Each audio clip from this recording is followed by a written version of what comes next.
Hello, good morning दोस्तों। नमस्कार, सत श्री अकाल। कैसे हो मेरे दोस्त? जो भी मेरे दोस्त आज मेरे को फर्स्ट टाइम यहाँ देख रहे हैं, मैं उन सभी दोस्तों को, भाइयों को और बहनों को सभी को बता देता हूँ कि ये जो बैच है आपके लिए यहाँ लाया गया है वो एक करंट जीके का बैच है। साथ में करंट जीके से जो रिलेट करते हैं पॉलिटी और ज्योग्राफी, यानी कि इनका एक कॉम्बिनेशन बैच है। जो यहाँ पर जो भी करवाया जाता है आपको वो स्टैटिक जीके, चाहे पॉलिटी हो चाहे ज्योग्राफी हो, उन सभी से जो रिलेट करते हैं क्वेश्चंस में जो आपके आने वाले आगे एग्जाम्स होंगे, चाहे वो SSC, CGL, CHSL, NTPC, group D, DRDO, MTS या फिर रेलवे के एनटीपीसी, ग्रुप डी हो। साथ ही में दोस्तों आपको हाई कोर्ट के भी एग्जाम्स में मदद मिलेगी और जो टीचिंग लेवल के एग्जाम्स, पटवारी, ग्राम सेवक, जितने भी एग्जाम्स होंगे उन सब में आपको जीके का यहीं से मिलेगा।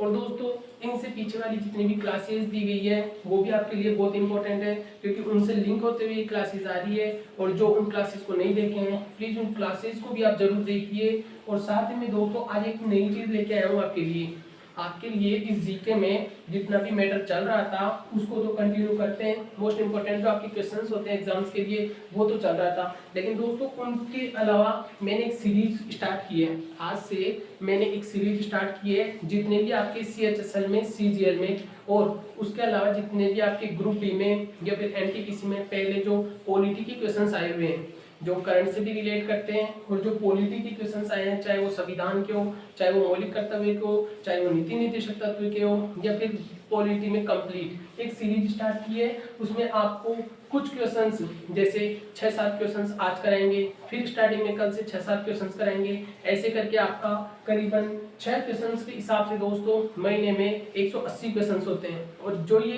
क्लासेस रेगुलर देखेंगे दोस्त उनको ये थोड़े थोड़े क्वेश्चंस करते करते आपको एक वन लाइनर, एक काफी सारे नोट्स मिल जाएंगे और काफी सारे इंपॉर्टेंट क्वेश्चंस मिलेंगे। ये दोस्तों वही क्वेश्चंस है जो आपके प्रीवियस पेपर्स में, चाहे वो कोई सा भी हो, सीजीएल, सीएचएसएल या एनटीपीसी, रेलवे का कोई सा भी पेपर हो, उनमें ये पूछा गया है क्वेश्चंस। तो वहीं से उठाए हुए क्वेश्चंस है दोस्तों ये सारे जितने भी आपके हैं। और प्रीवियस क्वेश्चंस का रोल दोस्तों आप सभी जानते हैं, वहां से कम 40 से 50% क्वेश्चंस रिपीट होते हैं और यही क्वेश्चंस आपके आगे आने वाले एग्जाम्स में भी रिपीट होंगे।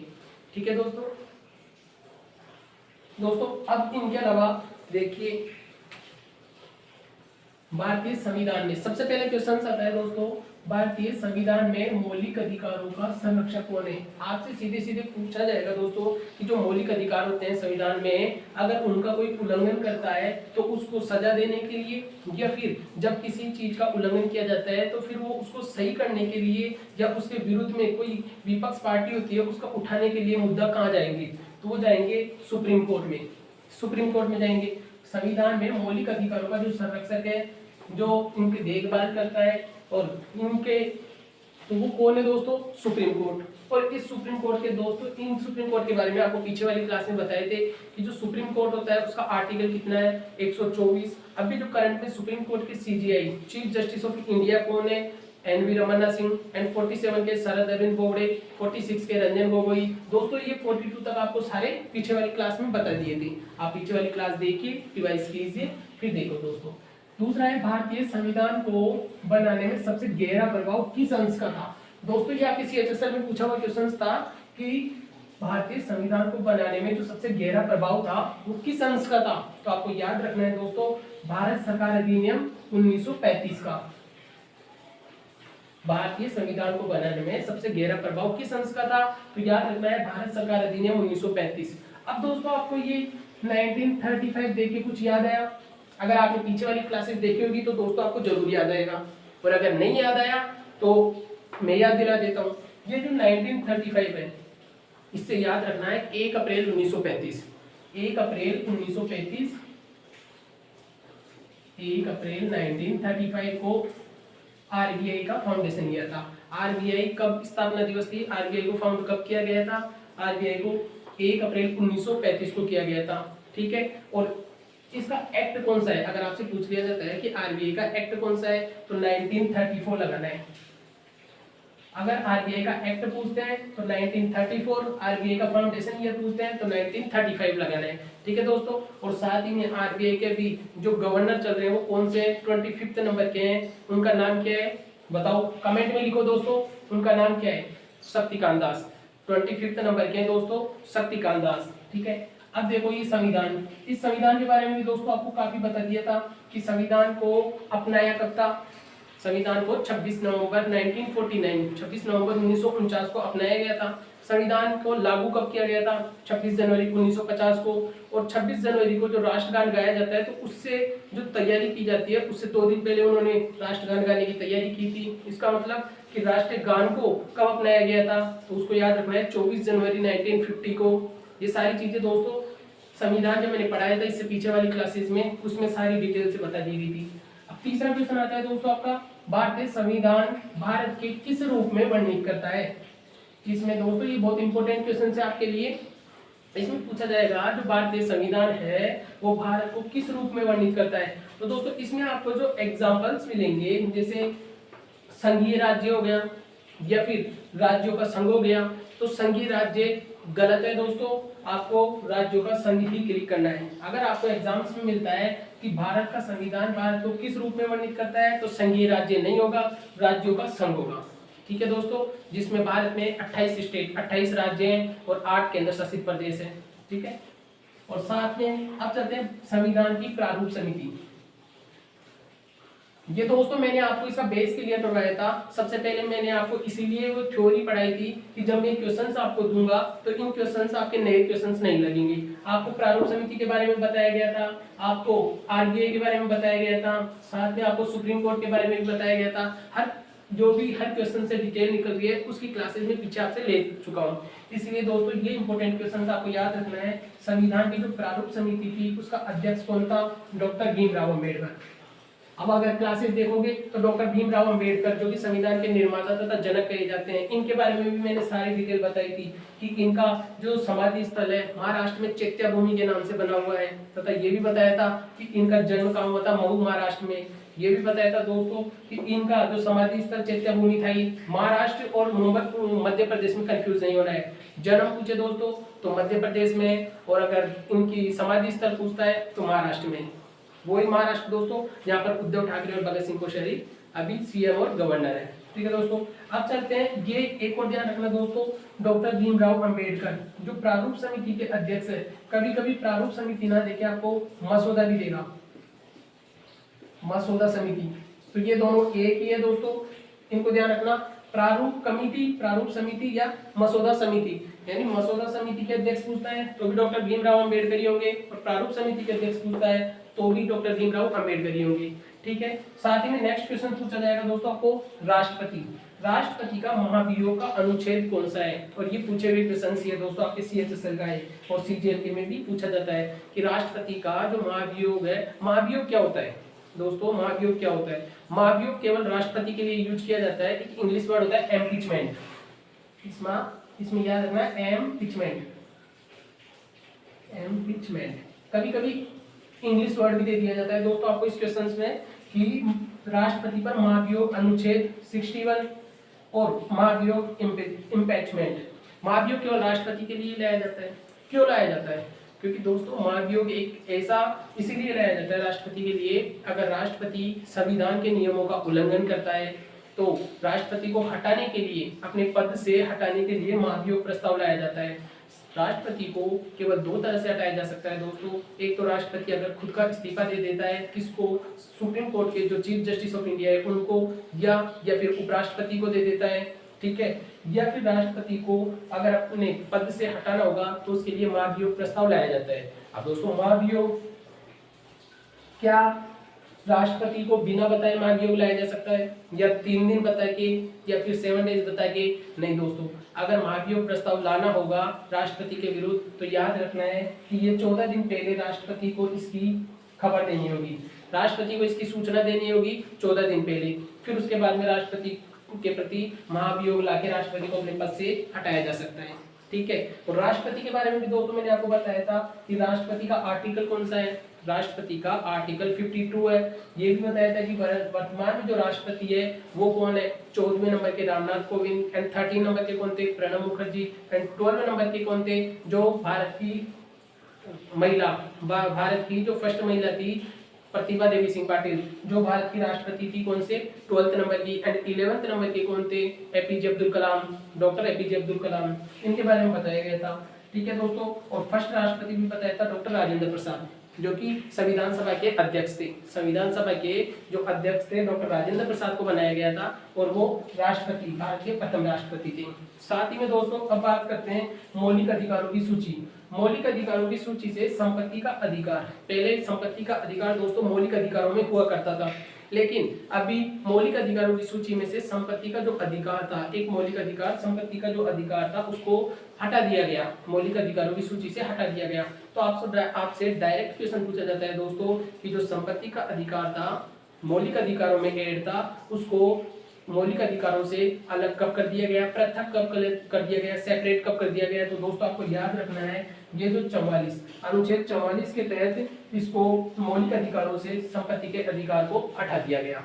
ठीक है दोस्तों, ये क्वेश्चंस थे, इनसे रिलेट करती हुई कुछ सूचनाएं मैंने आपको दी है, इन्फॉर्मेशन दी है जो आपके एग्जाम्स में बहुत बेनिफिशियल साबित होगी। अब दोस्तों अगर आपको लगता है कि ये कंटेंट आपके लिए बेहतर साबित होगा, अच्छा कंटेंट है, तो दोस्तों आप HN study hub YouTube channel को सब्सक्राइब कीजिए, शेयर कीजिए और लाइक कीजिए। और दोस्तों आप लाइक करोगे हमें मोटिवेट होगा और हम जो ये कंटेंट आपके लिए लेके आ रहे हैं अच्छा से अच्छा कंटेंट लाने की कोशिश करेंगे। ठीक है, अब बात करते हैं दोस्तों, इसका स्क्रीनशॉट ले लो दोस्तों या फिर नोट डाउन कर लो।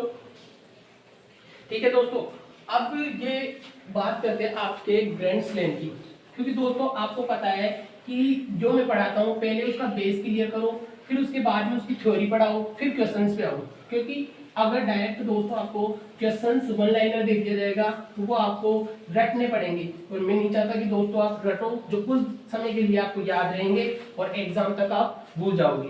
इसलिए हर चीज का दोस्तों पहले बेस क्लियर करेंगे और उसके बाद में उसकी थ्योरी पढ़ेंगे, उसको समझेंगे, बार बार यहीं पर इसी क्लास में रिवाइज करेंगे और उसके बाद में फिर क्वेश्चंस पर आएंगे। ठीक है, अब बात करते हैं ग्रैंड स्लैम।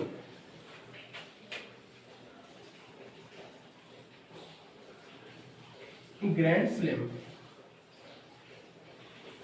दोस्तों आपसे पूछा जाएगा जो ये ग्रैंड स्लैम है, ये जो ग्रैंड स्लैम है वो किस खेल से रिलेट करते हैं। सबसे पहले तो जो स्टूडेंट्स ग्रैंड स्लैम नहीं जानते हैं कि ग्रैंड स्लैम क्या होता है, ग्रैंड स्लैम कितने प्रकार के होते हैं और ग्रैंड स्लैम कब से स्टार्ट हुए हैं, तो उन सभी के लिए देखो दोस्तों सबसे पहले अपन बेस मजबूत करते हैं इसका 1968।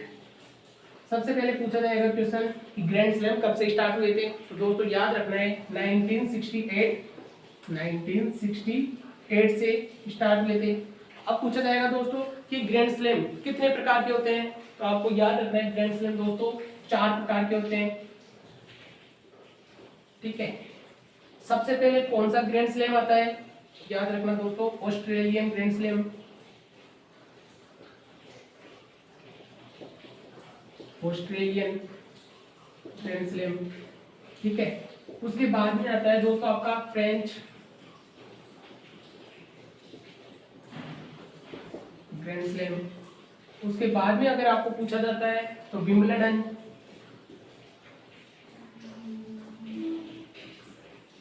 और लास्ट आता है आपका US grand slam, US grand slam. दोस्तों आपको पूछा जाएगा कि ग्रैंड स्लैम कितने प्रकार के होते हैं, तो दोस्तों आपको याद रखना है ग्रैंड स्लैम 4 प्रकार के होते हैं। फर्स्ट जो कि Australian, second French and third Wimbledon and fourth कौन सा है यूएस। अब दोस्तों यहाँ तक ही सीमित नहीं हो जाता, यहाँ तक सीमित नहीं होता है दोस्तों, इसके आगे आपको ये पूछा जाता है कि दोस्तों ये ऑस्ट्रेलियन स्लैम कौन से कोर्ट पर खेला जाता है, फ्रेंच ग्रैंड स्लैम कौन से कोर्ट पर खेला जाता है, विंबलडन और यूएस कौन से कोर्ट पर खेला जाता है। और दोस्तों सबसे इंपॉर्टेंट है कि मैंने जिस क्रम से आपको लिखाया है, जिस क्रम से आपको मैंने लिखाया है कि AFW, तो आपको भी ऐसे ही याद करने हैं, क्योंकि कभी किसी न किसी एग्जाम्स में दोस्तों आपका ये भी पूछा गया है कि इन जो ग्रैंड स्लैम है इनका सीरियल क्रम क्या है। तो आपको सीरियल क्रम के लिए भी दोस्तों याद रखना है कि सबसे पहले ऑस्ट्रेलियन, उसके बाद में फ्रेंच, फिर उसके बाद में विंबलडन और फिर लास्ट में यूएस। अब दोस्तों याद रखना है आपको कि ये ग्रैंड स्लैम टेनिस से रिलेट करते हैं, ये तो आपको याद रखना ही रखना है दोस्तों टेनिस से। साथ में ऑस्ट्रेलियन जो ग्रैंड स्लैम है, ऑस्ट्रेलियन जो ओपन है, इनको दोस्तों ओपन भी बोल सकते हो आप, ऑस्ट्रेलियन ओपन या फिर फ्रेंच ओपन ग्रैंड स्लैम भी गलत नहीं है, लेकिन आपको ओपन बोलना ठीक रहेगा, ठीक है।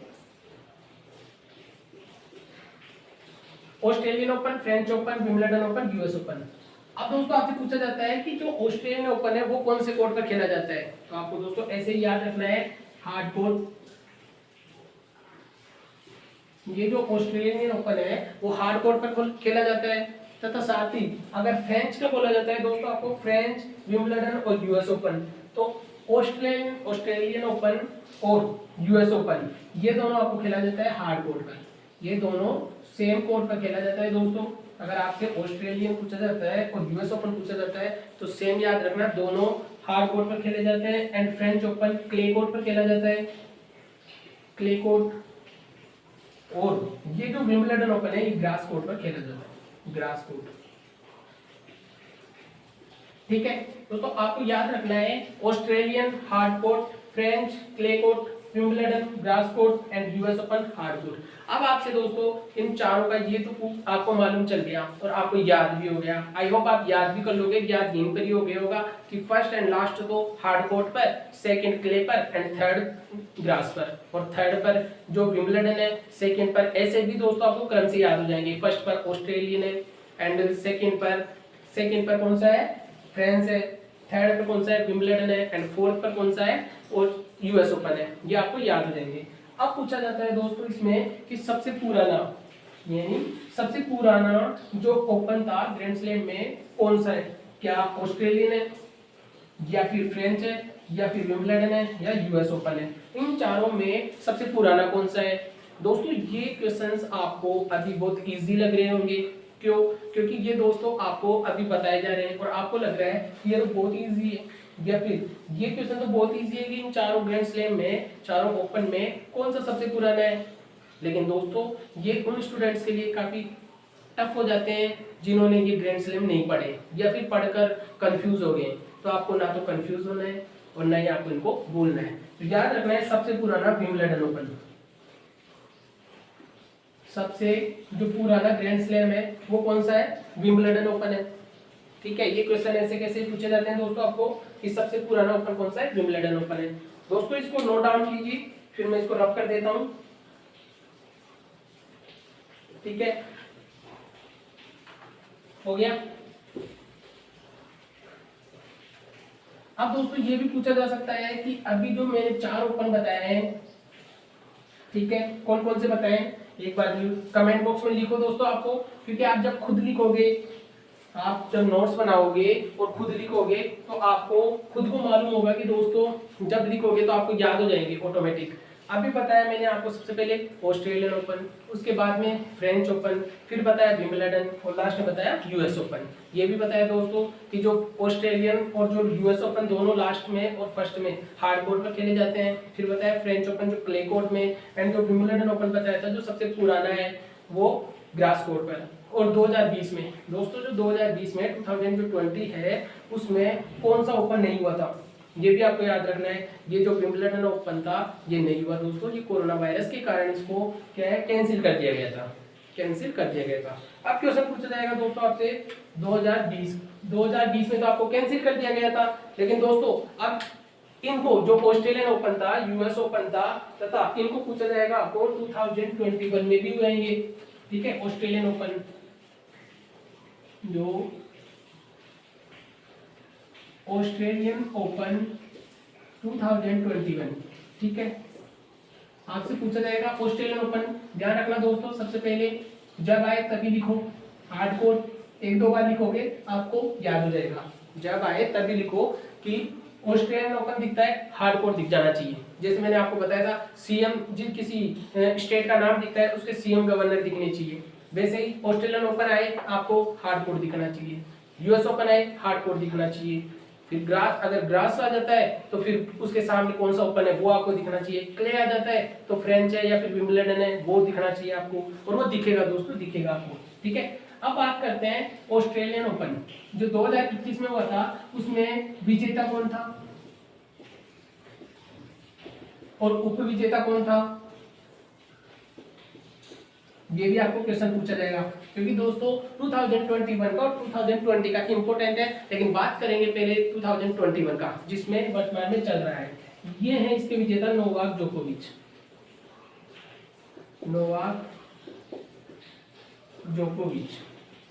ठीक है दोस्तों, जो 2021 में ऑस्ट्रेलियन ओपन हुआ था, जो हार्ड कोर्ट पर होता है, उसके विजेता कौन थे? नोवाक जोकोविच। एंड उप विजेता कौन थे? मतलब हराया किसको था? उप विजेता मतलब जो नोवाक जोकोविच जीता था किसको हराया था? तो याद रखना, डेनियल मेदवेदेव। ठीक है, ये आपको दोस्तों याद रखना है कि नोवाक जोकोविच जो कि विजेता थे किसमें? ऑस्ट्रेलियन ओपन में। एंड इसके अलावा ये जो उप विजेता बताया गया है आपको, डेनियल मेदवेदेव। अब दोस्तों आपसे पूछा जा सकता है कि नोवाक जोकोविच जो कि किस कंट्री के हैं, आपसे ये भी पूछा जा सकता है, क्योंकि दोस्तों ये वो फेमस खिलाड़ी है जिनसे एग्जाम में क्वेश्चन बनते हैं। या तो आपके किसी न किसी एग्जाम्स में ये पूछा जाएगा कि ऑस्ट्रेलियन ओपन 2021 का विजेता कौन है, उप विजेता कौन है, या फिर ये पूछा जाएगा कि नोवाक जोकोविच किस खेल से रिलेट करते हैं, या फिर ये पूछा जाएगा आपको दोस्तों कि ये कौन सी कंट्री के हैं, सर्बिया। ठीक है दोस्तों, ये याद रखना है, नोवाक जोकोविच सर्बिया के हैं, डेनियल मेदवेदेव यूनान उसके हैं। तो आपको याद रखना है कि जो नोवाक जोकोविच किस खेल से रिलेट करते हैं। ठीक है, साथ में टेनिस और सर्बिया के रहने वाले हैं। ठीक है, अब दोस्तों इनको नोट डाउन कीजिए, फिर बात करते हैं महिला का। ठीक है, अब ये तो हो गए आपके मेंस में हो गए। अब बात करते हैं फीमेल का। जो ऑस्ट्रेलियन ओपन है उसमें विजेता मेल के और फीमेल के दो के होते हैं। मेल को आपको बताया गया है कि दोस्तों कि विजेता कौन थे विजेता? नोवाक जोकोविच। कहां से थे? सर्बिया से थे। तथा साथ ही में दोस्तों आपको ये भी बताया गया है कि उप विजेता कौन थे? Daniel Medvedev. वो भी दोस्तों ये बताया गया है, डेनियल मेदवेदेव जो उप विजेता थे वो कहां से रहने वाले थे। अब बात करते हैं फीमेल में। अब बात करते हैं दोस्तों आपका फीमेल में। विजेता याद रखना दोस्तों, नाओमी ओसाका। ठीक है, विजेता आपको याद रखना है नाओमी ओसाका, और उप विजेता याद रखना है दोस्तों आपको जेनिफर ब्रेडी।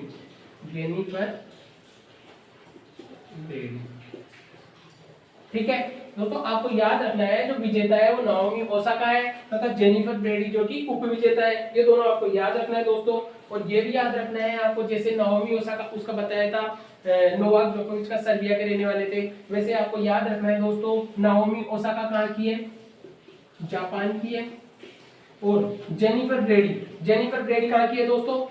इसका भी बताओ। नाओमी ओसाका आपको बताया था विजेता है, और ये जो उप विजेता है वो जेनिफर ब्रेडी है, तथा ये कहाँ की है बताओ। जैसे दोनों का देखा था, दोनों की कंट्री और अपन ने वो पढ़ा था कि कौन से गेम से रिलेट करते हैं, वैसे याद रखना नाओमी ओसाका जापान की है और जेनिफर ये यूएसए की है। वैसे ही जेनिफर नाम से मालूम चल रहा है दोस्तों, जेनिफर जो यूएसए की है। दोस्तों इन दोनों कंट्रीज के बारे में भी अपन बताया था। ठीक है, सूर्योदय का देश किसे कहा जाता है? ये जापान को। याद रखना, जो सूर्योदय का देश है, सूर्योदय जापान को कहा जाता है। अगर भारत में पूछता है तो अरुणाचल प्रदेश में सबसे पहले सूर्योदय और सूर्यास्त कहाँ होता है। अगर वो भारत के अंदर पूछता है तो आपको याद रखना है दोस्तों कि सबसे पहले जो सूर्योदय होता है वो होता है अरुणाचल प्रदेश में, तथा वही अरुणाचल प्रदेश दोस्तों जहाँ के सीएम पेमा खांडू और गवर्नर बीडी मिश्रा है, तथा वहां पर सूर्यास्त, भारत में सूर्यास्त कहाँ पर होता है? तो दोस्तों आपको याद रखना है जो सूर्यास्त होता है वो होता है गुजरात में, और गुजरात के सीएम कौन है? विजय भाई रूपानी, और गवर्नर कौन है? आचार्य देवव्रत। वो दोनों तो आपको दोस्तों मतलब राज्य दिखते ही सीएम गवर्नर याद होंगे। ये जापान दोस्तों, जापान में कल आपको एक चीज बताई थी मैंने दोस्तों कल वाली क्लास में कि जापान की पार्लियामेंट का क्या नाम है बताई थी, और वो ट्रिक से बताई थी दोस्तों, ये जापान खा लो क्योंकि तुम्हारी डाइट अच्छी है। तो याद रखना दोस्तों जापान की है डाइट। जापान की संसद का नाम क्या है? जापान की संसद का नाम है डाइट। तथा दोस्तों साथ ही याद रखना है कि जापान की जो कौन है, पहले कौन थे और अब कौन है? पहले कौन थे? पहले थे शिंजो अबे। ठीक है, अब याद रखना है दोस्तों कौन है? योशिहिडे सुगा साहब, जापान की जो हेड है योशिहिडे सुगा साहब है। यूएसए के बारे में बताया था दोस्तों आपको, यूएसए के बारे में बताया गया था कि जो यूएस है उसके 46 नंबर के जो प्रेसिडेंट बने हैं वो कौन है? वो जो बिडेन साहब है। और किन के स्थान पर आए हैं ये भी आपको बताया था, डोनाल्ड ट्रंप के स्थान पे आया था। डोनाल्ड ट्रंप कौन से नंबर के थे? डोनाल्ड ट्रंप थे 45 नंबर के थे, बताया था दोस्तों आपको।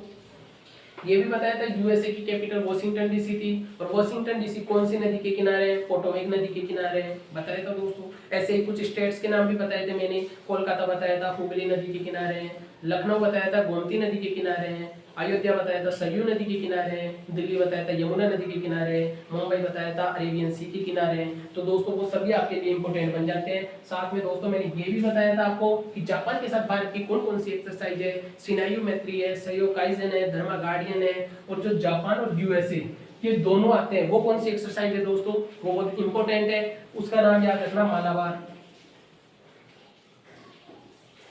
मालाबार इसमें आपके इंडिया,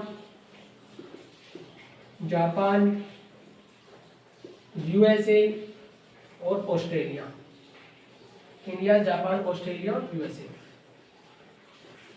ये 4 कंट्रीज आपको बताई थी दोस्तों।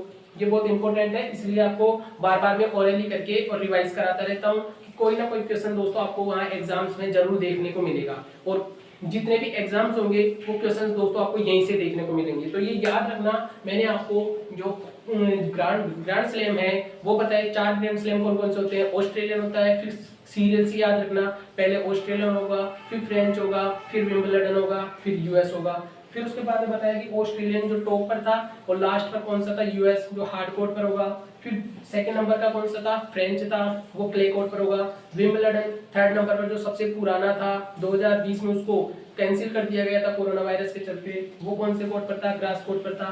फिर साथ में बताया गया कि 2021 का जो ऑस्ट्रेलियन ओपन था उसमें मेल में कौन थे? मेल में नोवाक जोकोविच थे, तथा वो हराए किसके थे? डेनियल मेदवेदेव को हराए थे। नोवाक जोकोविच कौन सी कंट्री के थे? नोवाक जोकोविच जो सर्बिया के थे। डेनियल मेदवेदेव कौन सी कंट्री के थे? यूनान के थे। फिर फीमेल में देखा दोस्तों, फीमेल में नाओमी ओसाका जो विजेता थी, कहां से थी? जापान से थी। जापान के हेड योशिहिडे सुगा साहब बताया। साथ में फिर बताया दोस्तों यहाँ पर जो उप विजेता थी वो जेनिफर ब्रेडी थी, वो कहां से थी? यूएसए थी। और यूएसए के आपको 49 नंबर की वो भी याद रखना है, वाइस प्रेसिडेंट कौन है? कमला हैरिस है। तो ये सभी चीजें दोस्तों आपको ओरली भी बताए हैं और यहाँ पर लिख भी दिया गया है। क्यों? क्योंकि ओरली जब आप बार बार सुनोगे, बार बार क्लासेस देखोगे तो आपको अच्छा लगेगा, याद होएगा और वो माइंड में याद हो जाएगा। जैसे आपने दोस्तों कभी पीएम को याद नहीं किया, भारत के प्रधानमंत्री को याद नहीं किया, वैसे आपको ये मैटर भी याद करने की जरूरत नहीं पड़ेगी इसी क्लासेस में। और इतनी बार रिवाइज कराऊंगा दोस्तों, आपको हैबिट में आ जाएगी ये चीजें। ठीक है, इसको नोट डाउन कीजिए, फिर नेक्स्ट चलते हैं।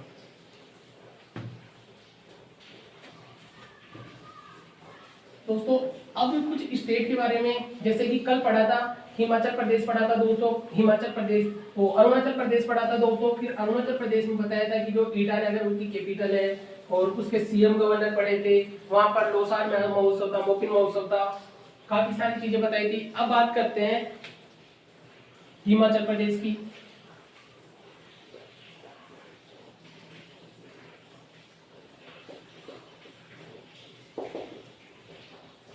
ये दोस्तों एक दो स्टेट की डेली अगर आपको इन्फॉर्मेशन याद होगी ना, तो आपको याद रहेगा कि हाँ कुछ ना कुछ जो भारत के अंदर 28 स्टेट है, वो जैसे ही आप 10, 12, 15, 20 क्लासेस देखने लगोगे तो आपको लगेगा कि हाँ मेरे को हर स्टेट से कुछ ना कुछ इन्फॉर्मेशन याद है और मेरे को पता है। मैंने कोई सा भी स्टेट नई बार नहीं सुनी, मैंने कोई सा देश नया बार नहीं सुना। जैसे कोई देश आ जाता है, मोजाम्बिक आ जाता है, इक्वाडोर आ जाता है, काफी कंट्रीज है, तो किसी कंट्री का नाम एक सुनते हैं तो ऐसा लगता है कि यार ये कभी सुना ही नहीं है। वैसे मैं नहीं चाहता कि आपके मात्र 28 स्टेट है तो उनको आप फर्स्ट टाइम सुनो तो आपके पास कुछ इन्फॉर्मेशन ही ना हो। तो इसलिए याद रखना दोस्तों, जो हिमाचल प्रदेश में चंदेरटल, ये याद रखना दोस्तों, चंदेरटल रेणुका वेटलैंड, चंदेरटल रेणुका वेटलैंड याद रखना। तथा हिमाचल प्रदेश में याद रखना दोस्तों पोंग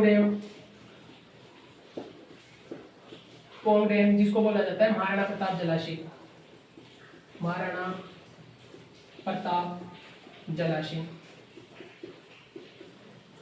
ठीक है, आपको सीधे सीधे ये पूछा जाएगा हिमाचल प्रदेश, चंदेल रेणुका वेटलैंड कहाँ है? ये वेटलैंड दोस्तों इसके बारे में भी क्लासेस लेंगे, वेटलैंड क्या होता है। वेटलैंड एक दलदल भूमि होती है दोस्तों, जहाँ पर नीचे बिल्कुल दलदल एरिया होता है, ऊपर पानी होता है, जहाँ पर कोई जाता नहीं है दोस्तों, इसलिए क्या है जाने से फिर वो वापस नहीं आ सकता। एक दलदल है जिसमें बस नीचे घिसता जाता है, वैसा इसमें होता है। इसीलिए याद रखना है कि चंदेल रेणुका वेटलैंड है वो कहाँ है? हिमाचल प्रदेश में। पौंग डैम तथा महाराणा प्रताप जलाशय ये कहाँ है? ये भी हिमाचल प्रदेश में। और हिमाचल प्रदेश के जयराम ठाकुर और बंडारू दत्तात्रेय याद रखना है दोस्तों, सीएम और गवर्नर तो आपको ऐसे ही याद रखने हैं, ठीक है। ऐसे ही दोस्तों आपको याद होना चाहिए मणिपुर के बारे में याद होना चाहिए कि मणिपुर में मैंने आपको बहुत अच्छी चीज बताई थी जो एग्जाम्स में देखने को मिलती है। मणिपुर के जो सीएम कौन है, मैं एक मणिपुर का छोटा सा बता देता हूँ दोस्तों आपको, फिर चलेंगे दूसरे टॉपिक पर। मणिपुर के सीएम याद रखना दोस्तों, N Biren Singh. And governor याद रखना Najma Heptulla,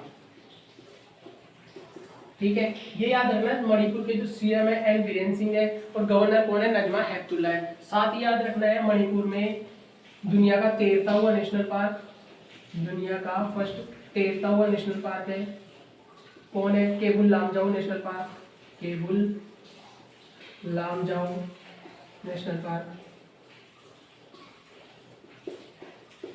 cable Lamjao national park. ये भी याद रखना है दोस्तों, इसी में केबुल लामजाओ नेशनल पार्क में डांसिंग डियर है, डांसिंग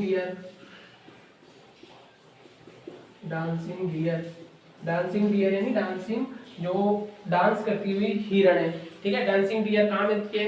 सीधा क्वेश्चन पूछा जाता है दोस्तों आपको, डांसिंग डियर कहाँ मिलती है? तो केबुल लामजाओ नेशनल पार्क में। केबुल लामजाओ नेशनल पार्क कहाँ पर है? मणिपुर में। वही मणिपुर दोस्तों जहाँ के सीएम एन बीरेन सिंह और गवर्नर नजमा हेपतुल्ला है। ये दोस्तों आपको सबको ऐसे कैसे याद रखना है, कुछ इन्फॉर्मेशन याद रखिए और कुछ इन्फॉर्मेशन फिर अपन साथ पढ़ेंगे, ठीक है। अब दोस्तों मैं आपको कुछ स्टैटिस्टिकल फैक्ट बताता हूँ जो कि आपके एग्जाम्स में ऐसे कैसे पूछे जाते हैं। बात करेंगे सेना के बारे में, जो आर्मी है, नेवी है और एयर फोर्स है।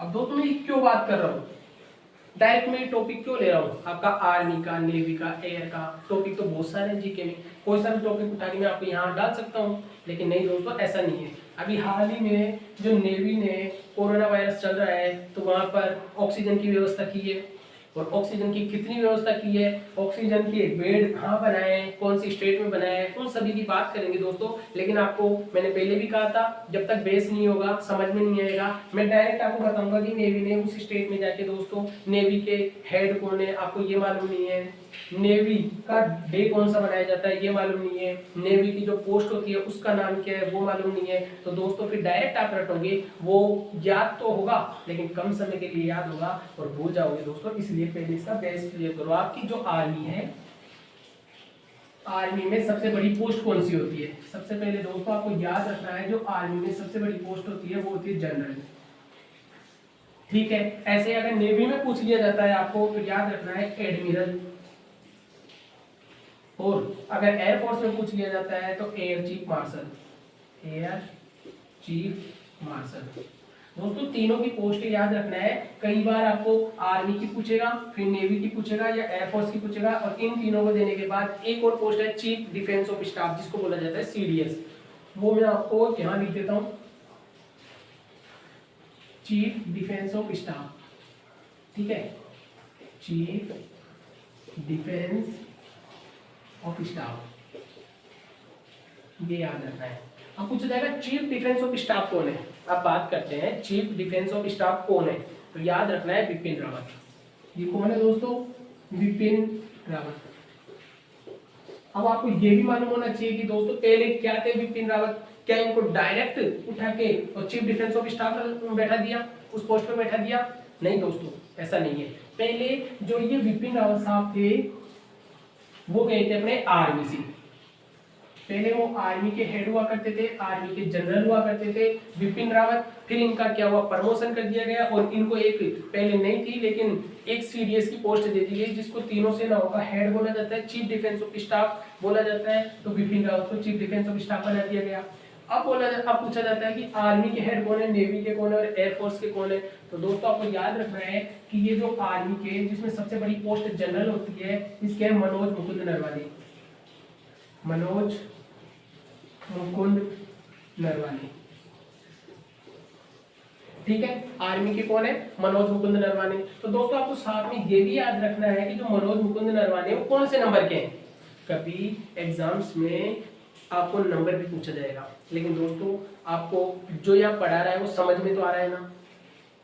आप सोच रहे होंगे कि मैं कंटेंट ज्यादा दे रहा हूँ, दोस्तों कंटेंट ज्यादा नहीं है, मैं इसीलिए इतना कंटेंट देता हूँ कि जब ये कंटेंट आप बार बार सुनोगे तो आपको याद होगा। और ऐसा नहीं है कि दोस्तों मैं हर बार जो कंटेंट ला रहा हूँ उसको रिवाइज नहीं करवा रहा, या आपको हर क्लासेस में मैं ओरली नहीं बता रहा। आप लिख तो सकते नहीं दोस्तों, क्लासेस लंबी हो जाएगी, कंटेंट वही रहेगा, इसलिए मैं बार बार ओरली बोल के आपको याद करवा देता हूँ। और वो क्लासेस को दोस्तों आप जब रेगुलर सुनोगे तो आपको ये कंटेंट लिखने की आवश्यकता नहीं पड़ेगी, ये मात्र आपके नोट्स में एक बार नोट डाउन होंगे और उसके बाद में आपको सीधे आपके मुंह पर होंगे। ठीक है, ऐसा नहीं लग रहा है कि दोस्तों आप बोर हो रहे हो, ऐसा तो नहीं है ना कि ये सारी क्लास जो है, ठीक है, ये बहुत आपके लिए इंपॉर्टेंट है। और दोस्तों मैं इधर उधर की बातें ना करूं, इससे बढ़िया आपका ये कंटेंट आ जाता है और आपको ये कंटेंट बहुत इंपॉर्टेंट होगा जब आपके एग्जाम्स में डायरेक्ट देखने को मिलेगा। ठीक है दोस्तों, अब चलते हैं।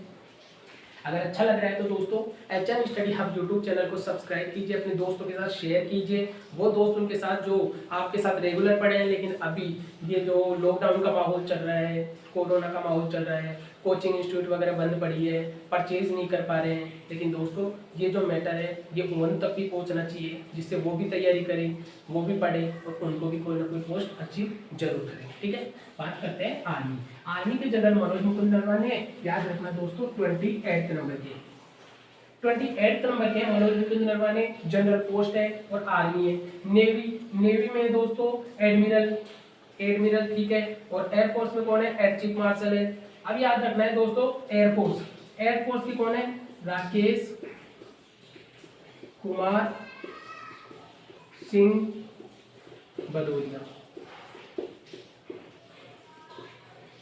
राकेश कुमार सिंह भदौरिया दोस्तों कौन सा है, एयर चीफ मार्शल है। और एयर चीफ मार्शल है कौन से नंबर के हैं, ये भी दोस्तों आपको याद रखना है, 26 नंबर के हैं। एयर चीफ मार्शल 26 नंबर के हैं और राकेश कुमार सिंह भदौरिया है। अब दोस्तों इनका नाम आप पीछे वाली क्लास में सुने होंगे, जब मैंने आपको बताया था जब भारत का समझौता हुआ था फ्रांस के साथ और राफेल का समझौता हुआ था, फिर मैंने आपको बताया था कि आपको जब भी याद रखना है कि कितने राफेल का समझौता हुआ है, तो आपको याद रखना है 30+6 यानी 36। और 30 पे किनकी, 30 जो राफेल आएंगे उनके टेल पर किसका नाम लिखा हुआ आएगा, BS धनोआ, जो कि अपने ये जो एयर चीफ मार्शल है इनसे पहले एयर चीफ मार्शल हुआ करते थे। और जो लास्ट के 6 बच्चे हैं एयर चीफ लास्ट के 6 जो राफेल आएंगे उनके ऊपर राकेश कुमार सिंह भदौरिया का नाम आएगा। ठीक है, वैसे अब याद रखना है दोस्तों एडमिरल, जो नेवी है उनके एडमिरल का नाम क्या है, करमवीर सिंह। ये कौन से नंबर के हैं, 24 नंबर के। 24 नंबर के navy admiral post Karambir Singh, और साथ में 24 नंबर के air force air chief marshal 26 number के और राकेश कुमार सिंह भदौरिया। आर्मी देखा था, आर्मी में देखा था मनोज मुकुंद नरवाने और 28 नंबर के दोस्तों याद रखना मनोज मुकुंद नरवाने और मनोज सिन्हा, मनोज सिन्हा, ये दोनों अलग अलग है। अगर आप क्लासेस रेगुलरली ले रहे होंगे तो दोस्तों आपको इन दोनों में अंतर फर्क पड़ जाएगा, देख के ही मालूम चल जाएगा कि मनोज मुकुंद नरवाने कौन है, मनोज सिन्हा कौन है। अब आपको मनोज मुकुंद नरवाने के बारे में तो डिटेल से बता दिए हैं दोस्तों, लेकिन याद रखना मनोज सिन्हा ये अपने जम्मू कश्मीर J&K है ना, वहाँ के लेफ्टिनेंट गवर्नर है, वहाँ के लेफ्टिनेंट गवर्नर है J&K। और J&K भी आपको देखा सा लग रहा होगा दोस्तों, क्यों, क्योंकि मैंने ये आपको पढ़ा दिया है कि JNK जम्मू कश्मीर और लद्दाख पहले एक ही राज्य हुआ करता था, स्टेट हुआ करता था। फिर 31 अक्टूबर 2019 को उनको सेपरेट करके दोनों को केंद्र शासित प्रदेश यानी यूनियन टेरिटरी बना दिया गया है। फिर ये भी बताया था कि लद्दाख के कौन थे लेफ्टिनेंट गवर्नर, राधा कृष्ण माथुर था, राधा कृष्ण माथुर है। और साथ ही में जो लद्दाख सबसे बड़ी यूनियन टेरिटरी है, उसके बाद में बढ़ाया गया जम्मू कश्मीर। इसके जो लेफ्टिनेंट गवर्नर कौन थे, लेफ्टिनेंट गवर्नर आपको मनोज सिन्हा बताए गए हैं। ठीक है दोस्तों, ये आप नोट डाउन कीजिए, ये आपके लिए बहुत इंपॉर्टेंट है। आर्मी के फिर उसके बाद में दोस्तों इनसे और अपन डेप्थ में चलेंगे, लेकिन आपको अगर पहले आपको इनकी लाइट जो इनकी इंपॉर्टेंट है ये नोट्स में लिख जाएंगे और आपको याद भी हो जाएंगे, तो दोस्तों फिर नेक्स्ट चीज को पढ़ने में मजा आएगा। ठीक है, अगर दोस्तों अच्छा लग रहा है आपको तो कमेंट किया करो, बताया करो कि दोस्तों कैसा लगा, कंटेंट और अच्छा लाए, इनसे भी बेहतर कंटेंट मिलेगा आपको। और दोस्तों ऐसे ही कल भी बताया गया था आपको, सिक्किम के बारे में बताया गया था, जम्मू कश्मीर के बारे में बताया गया था, अरुणाचल प्रदेश के बारे में बताया गया था, आज कुछ मणिपुर के बारे में बताया, कुछ हिमाचल प्रदेश के बारे में बताया, कल कुछ यूपी, MP, गुजरात, फिर साथ में जो तटीय रेखा पर है, स्थलीय रेखा पर है, स्थलीय रेखा पर भारत के कौन कौन से स्टेट है, तटीय रेखा पर भारत के कौन कौन से स्टेट है, उसकी भी मैंने आपको बताई थी, हल्की सी इंफॉर्मेशन दी थी। जैसे पहले गुजरात था, फिर महाराष्ट्र था, फिर गोवा था, फिर कर्नाटक था, फिर केरल, फिर इधर से तमिलनाडु, वो पश्चिमी घाट पर, ये पूर्वी घाट पर, इन सब के बारे में डिस्कस करेंगे। ठीक है दोस्तों, अब आज के लिए यही विराम देते हैं दोस्तों। ठीक है, अगर क्लास अच्छी लगी हो, आपको लगा है कि आपका दोस्तों यहाँ खड़े होकर और आपके लिए काफी कंटेंट ला रहा है, मेहनत कर रहा है कंटेंट पर, तो आप please HN study hub YouTube channel को सब्सक्राइब कीजिए, अपने दोस्तों के साथ शेयर कीजिए एंड लाइक कीजिए। ठीक है, थैंक यू दोस्तों, थैंक यू वेरी मच।